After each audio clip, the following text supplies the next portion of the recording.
3, 2, 1. Untuk menghadapi Lebaran nih Dan, Ya, apa yang disiapkan oleh Polres Dan? Lebaran yang akan dilaksanakan kita sudah menyiapkan segala kekuatan, baik itu sumber daya manusia, sarana prasarana, dan metode-metode yang akan kita lakukan dalam memberikan pelayanan kepada seluruh lapisan masyarakat. Salah satunya adalah membangun pos operasi ketupat, yang dimana jumlahnya 11 pos pengamanan, 1 pos pelayanan, 1 pos terpadu, dan 23 pos gardu.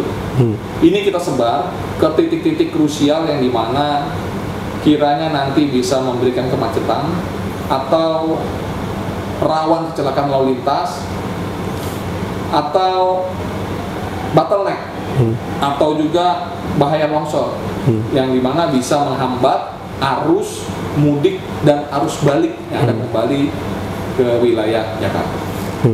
Tapi kondisi jalurnya bagus nggak sih Dan? Alhamdulillah minggu lalu saya sudah melakukan pengecekan yang terutama di Jalan Kadungora dan Leles, dan Pak Kapolda langsung memimpin juga datang di Kadungora dan Leles, dan lagi diperbaiki, dilapis di yang di Kadungora dan di Leles.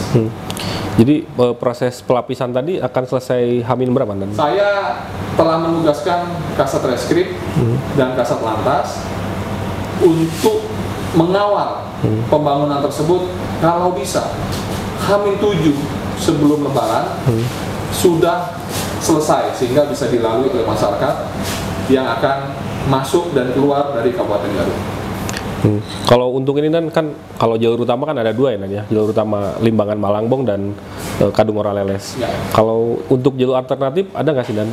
Jalur alternatif kita itu ada 2, Jalan Baru Kadungora dengan Jalan Baru Leles.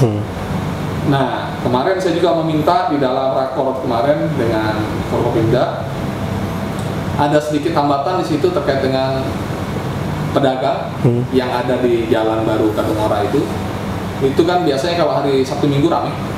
Itu kami minta mohon kerjasamanya agar tidak berjualan dulu Hamin 7, dan mungkin kita akan minta kepada pemerintah daerah dalam hal ini camat solusinya seperti apa sehingga kalau itu terjadi kemacetan di Kadungora itu sampai ke wilayah Polresta Bandung macet. Termasuk juga yang di Limbangan kan Dan ya? Yes, sampai Limbangan. Limbangan juga persoalannya sama Dan? Sama, jadi kalau Limbangan itu kadangkala karena kita itu perlintasan orang dari Jakarta, dari Bandung mau ke arah Tasik, kita juga ada kebagian orang dari keluar dari arah Garut mau ke Malangbong, pertigaan itu kita akan melakukan upaya rekayasa lalu lintas berupa buka tutup dan berkoordinasi dengan 4 Polres, Polres Tasikota, Polres Tasik Kabupaten, Polres Sumedang dengan Polresta Bandung. Tentunya kerjasama kami berempat ini nanti akan dilaksanakan buka tutup.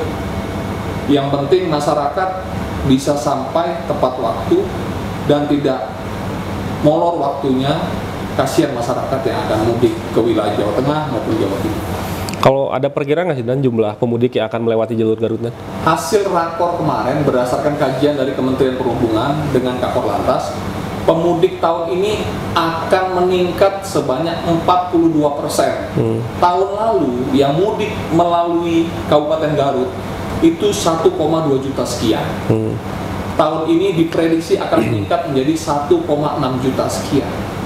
Tentunya itu merupakan tantangan buat kami agar bisa memberikan pelayanan terbaik buat masyarakat, dan itu bukan tugas kami saja. Kami akan menggandeng Dinas Perhubungan, kami akan menggandeng juga Dinas Kesehatan dalam hal ambulan. Yang penting masyarakat bisa terlayani dengan baik dan kami siap untuk all out untuk melayani masyarakat. Jalur-jalur yang dilewatinya ada titik-titik rawan longsor nggak sih Dan? Ada. Rawan longsor itu kurang lebih yang terdata sama kami ada 4. Satu itu di Lebak Jero Kadungora. Yang kedua itu kalau nggak salah di Tutugan Leles. Yang ketiga itu Cijolang di Limbangan. Yang keempat itu di Cipendei, Malangbong. Kami sudah melakukan koordinasi dengan camat setempat, dengan SKPD untuk segera melakukan upaya-upaya mitigasi supaya kalau misalkan nanti curah hujan tinggi itu jangan sampai longsor.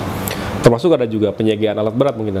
Ya, jadi kami meminta juga di masing-masing pospam nanti disiapkan alat berat untuk standby di workshop terdekat atau di tempat terdekat dengan pospam, sehingga kalau terjadi longsor kita cepat melakukan perbaikan. Kalau ini dan anggota dibekali hal lain nggak, dan misalkan kayak cangkul gitu untuk evakuasi darurat gitu kan?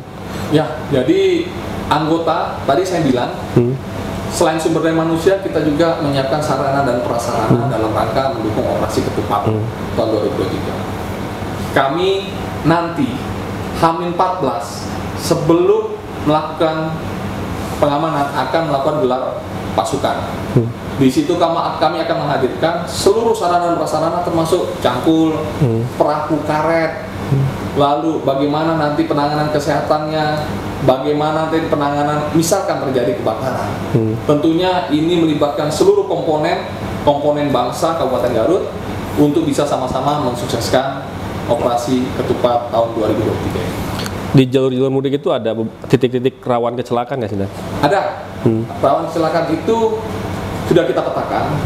Kita petakan kurang lebih 31 titik. Yang dimana nanti anggota kita sebar di situ untuk memasang rambu-rambu penunjuk arah. Misalkan ini rawan tikungan tabrakan, ataukah ini ada jalan berlobang, ataukah ini rawan kira-kira pandangannya blind spot lah. Ya. Sehingga hadirnya anggota paling tidak meminimalisir angka kecelakaan yang akan terjadi pada saat mudik besok. Tapi kalau ngelihat tren dan kecelakaan di Garut turun atau naik dan dari ini? Dari bulan Februari ke bulan Maret itu alhamdulillah turun sebanyak 23%. Kalau di bulan Februari kemarin menurut catatan kami dari Pak Kasat Lantas, Pak Undang, itu sebanyak 26 kasus. Di bulan Maret ini sampai per tanggal 28 ini menjadi 20 kasus, artinya mengalami tren penurunan 23%. Itu bukan keberhasilan kami, itu juga keberhasilan seluruh stakeholder terkait dan masyarakat itu sendiri yang sudah mulai bisa sadar akan berlalu lintas, ketertiban dalam kelancaran lalu lintas.